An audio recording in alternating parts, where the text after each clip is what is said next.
Usisahau kusubscribe, like na kubonyeza alama ya kengele. Asante.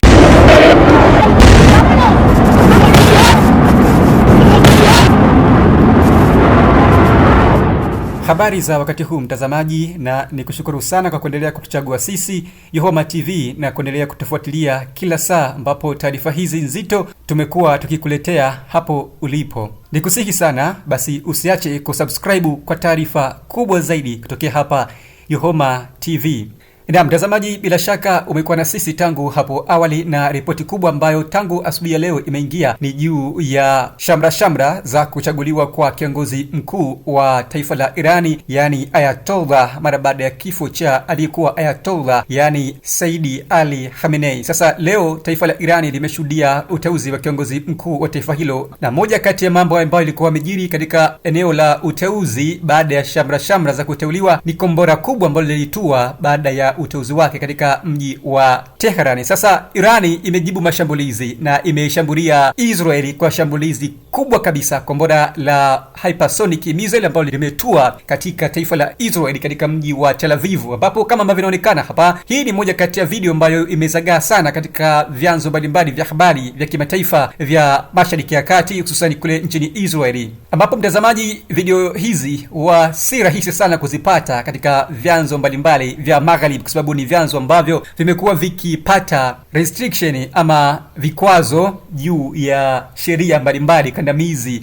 kwa kuchapisha taarifa hizi za washirika wake huko Mashariki ya Kati, ambapo ni Israeli. Sasa Marekani kupitia mshirika wake Israeli imekuwa ikiendeleza mashambulizi makubwa sana mjini Tehran na baadhi ya maeneo ya Iran, ambapo hivi leo taarifa iliyoripotiwa mapema sana ni kwamba Marekani kwa kushirikiana na Israeli zilifanya shambulizi la kuangamiza katika moja ya kituo cha mafuta cha Irani, hali ambayo iliibua taharuki kubwa sana kule Irani na baadhi ya maeneo jirani, kwa sababu kama ambavyo unaelewa, kituo cha mafuta kikilipuliwa basi moto unakuwa si wa kitoto, moto ni mkubwa sana, unakuwa unaibuka ghafla tu. Sasa kama ambavyo natambua mtazamaji, ni kwamba Irani wamekuwa watu ambao wana imani sana ya Mungu, na watu ambao wamekuwa hawaogopi yale mambo ya kidunia na mambo ambayo yamekuwa yakitokea ulimwenguni, wao wakiamini kwamba Mwenyezi Mungu ana uwezo wa kuzuia kila jambo ambalo linatokea, kila jambo ambalo limekuwa likitendeka na wanadamu. Sasa katika shambulizi kubwa la Israeli mjini Tehran, jambo kubwa na la kipekee sana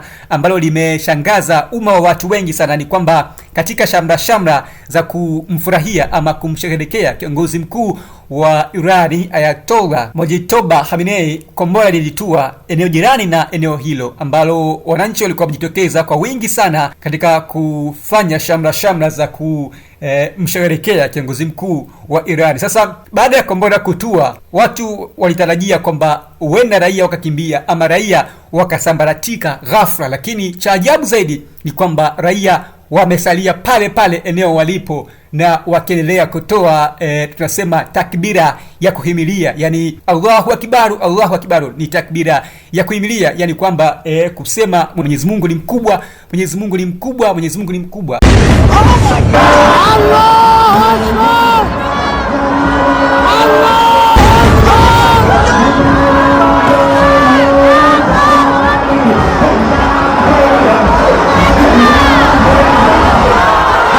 Allahu Akbar! Allahu Akbar! Hii inamaanisha kwamba kusimika ujasiri katika mioyo yao na kusimika umoja baina yao. Kama ambavyo inaonekana mtazamaji, raia wakaendelea kusalia eneo hilo walipo na shughuli ikaendelea kama kawaida, kiongozi aliyekuwa juu akiendelea na shamra akiongoza takbira ya kuhimilia, na wananchi wakaendelea kusalia hapo. Allahu Akbar! Allahu Akbar! Na imekuwa hivyo, shamra hizo zimekuwa zikiendelea katika maeneo mbalimbali ya miji ya Irani, licha ya makombora kusikika kwa sauti ya juu sana. Kama ambavyo natambua mtazamaji, ni kwamba makombora yanapotua, mabomu yakitua, basi hofu inakuwa inajaa, lakini kwa Wairani imekuwa tofauti kabisa, na wamekuwa wakiendeleza kile ambacho wamekuwa kukifanya. Wamekuwa wakiendeleza azma yao kuhakikisha kwamba azma yao inatimia, huku wakimtumai Mungu wao.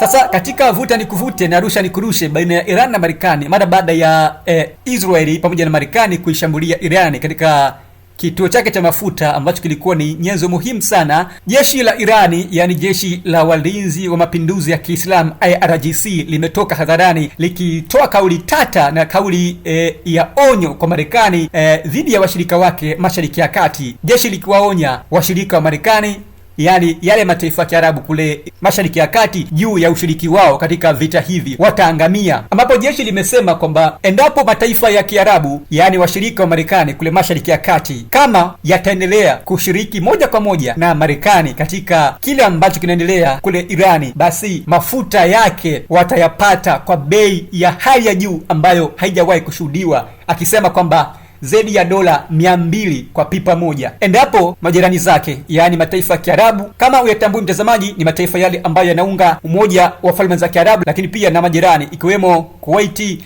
Bahraini, Qatar, Saudi Arabia, pamoja na mataifa mengine yaliyoko kule ukanda ule wa Mashariki ya Kati na pamoja na Ghuba. Sasa katika moja ya taarifa iliyotolewa na jeshi la mapinduzi ya Kiislamu, yani IRGC, na hapa kamanda wa jeshi hili kupitia msemaji wake anasema, از دولت‌های کشورهای اسلامی انتظار می‌رود. Ole wenu washirika wote wa fitna na Marekani pamoja na Israeli, kama mnaweza kuvumilia mafuta kuuzwa kwa zaidi ya dola 200 kwa pipa moja, basi endeleeni na mchezo huu mnaoendelea kuucheza.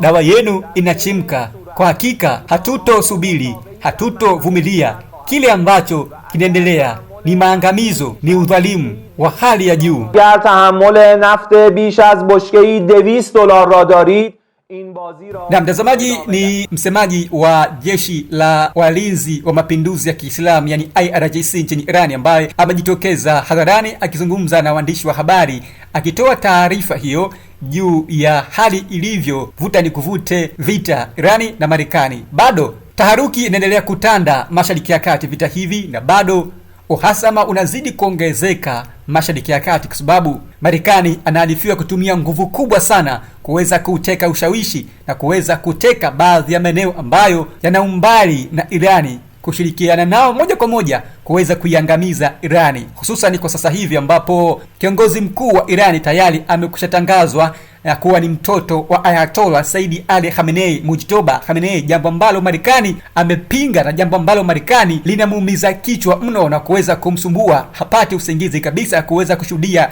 utawala wa Kiislamu unaendelea kutawala nchini Irani, jambo ambalo tangu miaka ya nyuma amekuwa akilipinga, jambo ambalo tangu alipokuwa akiongoza Ayatollah Said Ali Khamenei amekuwa akipinga na kusababisha mvutano baina ya Wairani wenyewe kwa wenyewe. Kama unakumbuka mtazamaji, hivi karibuni kulishuhudiwa maandamano makubwa kabisa nchini Irani kabla ya kifo cha Ayatollah Said Ali Khamenei, na Marekani amekuwa akiendelea kuhamasisha wa Irani waweze kuandamana ili kuweza kujiumiza wenyewe ndani ya taifa lao, akisema kwamba Irani, utawala wake unakiuka misingi ya sheria na taratibu za demokrasia za ulimwengu, na hilo liliweza kuvuka salama Irani na hatimaye wakapita salama katika taifa la Irani. Maandamano yale yalizimika japo kutokea na changamoto mbalimbali ambazo zilibainika ndani ya taifa la Irani. Je, vita vya Irani hivi sasa vinaelekea wapi na ni upi mtazamo wako? Endelea kutufuatilia kupitia Yehoma TV na kupata taarifa za ndani kabisa ambazo taarifa hizi huzipati sehemu nyingine na wala uwezi kuzishuhudia katika pahali pengine. Tazama na sisi na usiache kusubscribe. Mimi ni Chifu Mkuu wa Chifaki, nikutakia wakati mwema. Bye bye kwa sasa.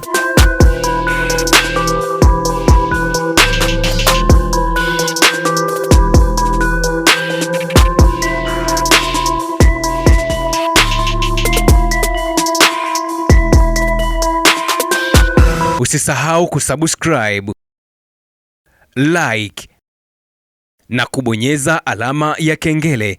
Asante.